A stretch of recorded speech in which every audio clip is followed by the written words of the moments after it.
வணக்கம் நண்பர்களே. இன்னைக்கு நாம பேச போற டாபிக் உங்க வாழ்க்கையில நடந்த ஒரு மேஜிக்க பத்தினது. உலகத்துல கோடிக்கணக்கான மக்கள் இருக்காங்க. தினமும் பல புதுமுகங்கள பார்க்கறோம், கடந்து போறோம். ஆனா என்றைக்கோ ஒரு நாள் எங்கேயோ ஒரு இடத்துல ஒரு குறிப்பிட்ட நபர முதல் முறையா பார்ப்போம். ஆனா அவங்கள பார்த்த உடனே இவங்கள எனக்கு ஏற்கனவே ரொம்ப வருஷமா தெரிஞ்ச மாதிரி இருக்கே அப்படிங்கிற ஒரு ஃபீல் வரும். அவங்க பேசுற விதம், சிரிக்கிற விதம், ஏன் அவங்க கண்கள் கூட நமக்கு ரொம்ப பரிச்சயமான ஒண்ணு மாதிரி தோணும்.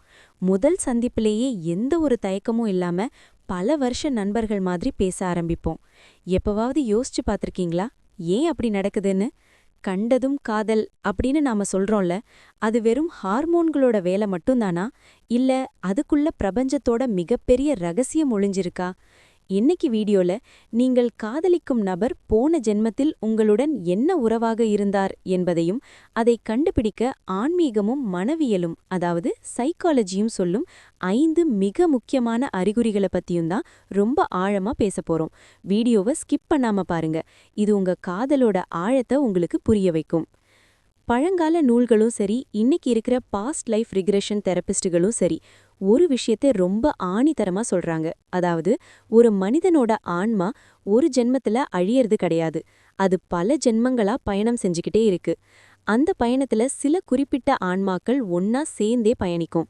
போன ஜென்மத்துல உங்க கணவனாவோ, மனைவியாவோ, காதலியாவோ, ஏன் ஒரு ஆழமான நண்பராகவோ இருந்தவங்க இந்த ஜென்மத்திலையும் வேற ஒரு உருவத்துல உங்களை தேடி வருவாங்க.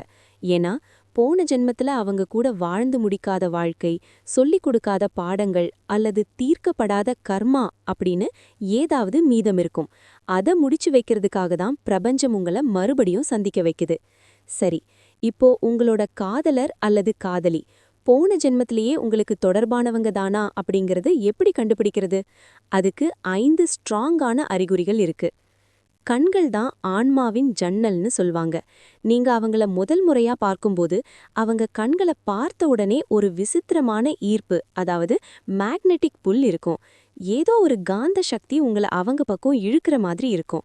வார்த்தைகளே தேவையில்லை. ஒரு கூட்டத்துல நீங்க அவங்கள பாப்பீங்க, அவங்க உங்கள பாப்பாங்க.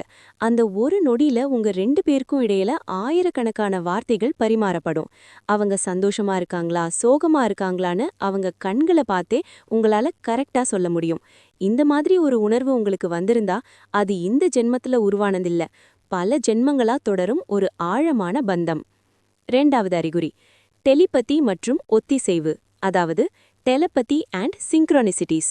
இது பல பேருக்கு நடந்திருக்கும். நீங்க உங்க ரூம்ல உட்காந்து அவங்கள நினைச்சுக்கிட்டு இருப்பீங்க. சரியா அந்த நிமிஷம் அவங்க கிட்ட இருந்து ஒரு கால் அல்லது மெசேஜ் வரும். நீங்க ஒரு பாட்டை முணுமுணுப்பீங்க, அவங்க அதே பாட்டை போன்ல வச்சிருப்பாங்க. 2 பேரும் ஒரே நேரத்துல ஒரே வார்த்தையே சொல்வீங்க. இது வெறும் கோஇன்சிடென்ஸ் கிடையாது ப்ரோ. இதுக்கு காரணம் உங்க 2 பேரோட ஆன்மாக்களும் ஒரே ஃப்ரீக்வன்சில இயங்கிக்கிட்டு இருக்கு. போன ஜென்மத்தில இருந்தே ஒன்னா இருக்கிறதால உங்களோட எனர்ஜி லெவல் ரொம்ப ஸ்ட்ராங்கா கனெக்ட் ஆகியிருக்கும்.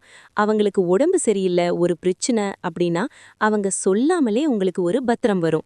இதெல்லாம் பாஸ்ட் லைஃப் சோல்மேட்டுக்கு மட்டுமே வரக்கூடிய உணர்வுகள். 3வது அறிகுறி புரியாத கோபமும் பிரிக்க முடியாத பந்தமும், அதாவது the push and pull effect. நிறைய பேர் நினைச்சிட்டு இருக்காங்க, சோல்மேட் அப்படின்னா அவங்க கூட சண்டையே வராது, வாழ்க்கை பூக்களாலான பெட்டா இருக்கும்னு. அது முற்றிலும் பொய். போன ஜென்மத்துல இருந்து வந்த உறவுகள்ல சில கார்மிக் உறவுகள் இருக்கும். அதாவது நீங்க 2 பேரும் அடிக்கடி பயங்கரமா சண்டை போட்டுப்பீங்க. இனிமே உன் மூஞ்சிலேயே முழிக்க மாட்டேன்னு கோபப்பட்டு பிரிவீங்க. ஆனா அடுத்த 3வது நாள் அவங்க ஞாபகம் உங்களை கொன்னுடும். மறுபடியும் சேர்ந்துருவீங்க. இது ஏன் நடக்குதுன்னா, போன ஜென்மத்துல நீங்க செய்ய தவறிய சில விஷயங்களை இந்த ஜென்மத்துல நீங்க கத்துக்கணுங்கிறதுக்காக பிரபஞ்சம் கொடுக்கிற ஒரு டெஸ்ட் இது. உங்க ஈகோ அழிஞ்சு உண்மையான அன்பு என்னங்கிறத நீங்க முழுசா புரிஞ்சுக்கிற வரைக்கும் இந்த சண்டைகளும் பிரிவும் மறுபடியும் சேர்றதும் நடந்துகிட்டே இருக்கும். 4வது அறிகுறி வாழ்க்கை திசை மாறுவது, அதாவது லைஃப் ஆல்டரிங் டிரான்ஸ்ஃபர்மேஷன். அவங்க உங்க வாழ்க்கையில வர்றதுக்கு முன்னாடி நீங்க ஒரு மாதிரி இருந்திருப்பீங்க.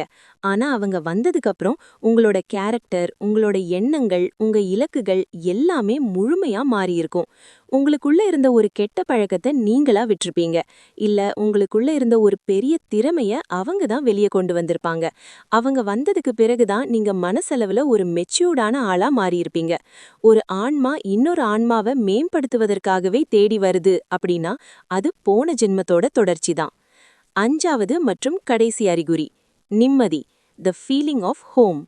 ஒருத்தர் உங்களை எவ்வளவு நேசிச்சாலும் அவங்க கூட இருக்கும்போது உங்களுக்கு ஒரு பாதுகாப்பின்மையும் பயமும் இருந்தா அது சரியான உறவு கிடையாது.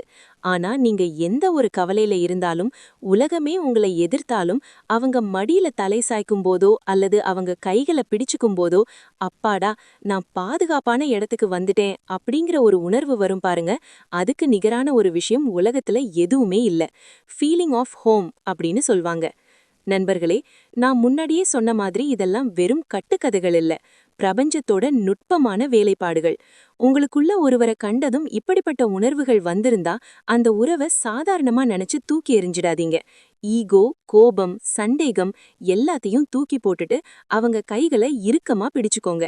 ஏன்னா பல ஜென்மங்களா உங்களை தேடி வந்த ஒருத்தரை தவற விடுறது மிகப்பெரிய முட்டாள்தனம். உங்களுக்கு இந்த மாதிரி இவங்களை எங்கேயோ பார்த்திருக்கோமே, பல வருஷமா தெரியுமே அப்படிங்கிற ஃபீல் யாருக்காவது வந்திருக்கா? உங்க காதல்ல டெலிபதி ஒர்க் அவுட் ஆகியிருக்கா?